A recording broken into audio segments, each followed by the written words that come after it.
விஜயுடைய வார்த்தைகள் அரசியல்ல எப்படி பார்க்கணும்? அது இன்னொரு நாளைக்கு வச்சு.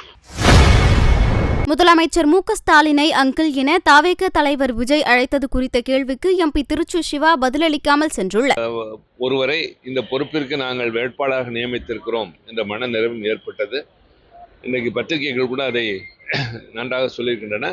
முதலமைச்சரும் பேசுகிற போது கூட்டாட்சி தத்துவத்தை காப்பாற்றுகிறவராக இவர் நிச்சயமாக இருப்பார் என்று தன்னுடைய எதிர்பார்ப்பை வெளிப்படுத்தியிருக்கிறார். காரணம், இன்றைக்கு இந்திய துணைக்கண்டத்தில் நம்முடைய இந்தியாவின் தனிப்பெரும் சிறப்புகளான கூட்டாட்சி தத்துவம், மதசார்பற்ற தன்மை, இவைகளுக்கெல்லாம் மிகப்பெரிய ஆபத்து விளைந்திருக்கின்றது.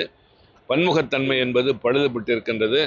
இதையெல்லாம் சரி செய்கின்ற வகையில் அரசியல் சட்டத்தின் உயர்ந்த பொறுப்பு, கான்ஸ்டிடியூஷனல் அத்தாரிட்டி, இரண்டாவது அதிகாரத்தில் வரக்கூடிய இந்த துணை குடியரசுத் தலைவர் பொறுப்பிற்கு ஒரு சிறந்த வேட்பாளரை நிறுத்தியிருக்கிறோம் என்ற மனநிறைவு ஒரு புறம், வெற்றி வாய்ப்பு பிரகாசமாக மாறிக்கொண்டே இருக்கிறது என்ற மகிழ்ச்சி இன்னொரு புறம். ராகுல் காந்தியுடைய பைக் பேரணி, அதுல ஒரு இளைஞர் உள்ள வந்து அவரை முத்தம் கொடுத்தது, அது பாதுகாப்பு குறைபாடு அப்படின்னு நினைக்கிறீங்களா? இல்ல இதெல்லாம் பொது இடங்களில் நடப்பது சகஜம். நாங்கள் ஒரு பெரிய செய்தியை பற்றி பேசிக்கொண்டு இருக்கிறோம்.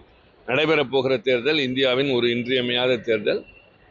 இது வந்திருக்க வேண்டிய அவசியமில்லாத ஒரு சூழல் வேறு.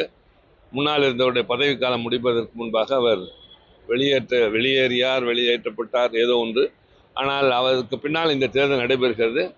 இது மிகவும் முக்கியத்துவம் வாய்ந்த தேர்தல் என்ற காரணத்தால் ஒரு சரியான வேட்பாளரை நிறுத்தி முழுமையாக எல்லா எதிர்க்கட்சிகளும் பணியாற்றி கொண்டிருக்கின்றன. அவர் நாளைக்கு உத்தரப்பிரதேசத்தில் செல்கிறார், பின்னர் மராட்டிய மாநிலம் செல்ல அனைவரும் சந்திக்கிறார்.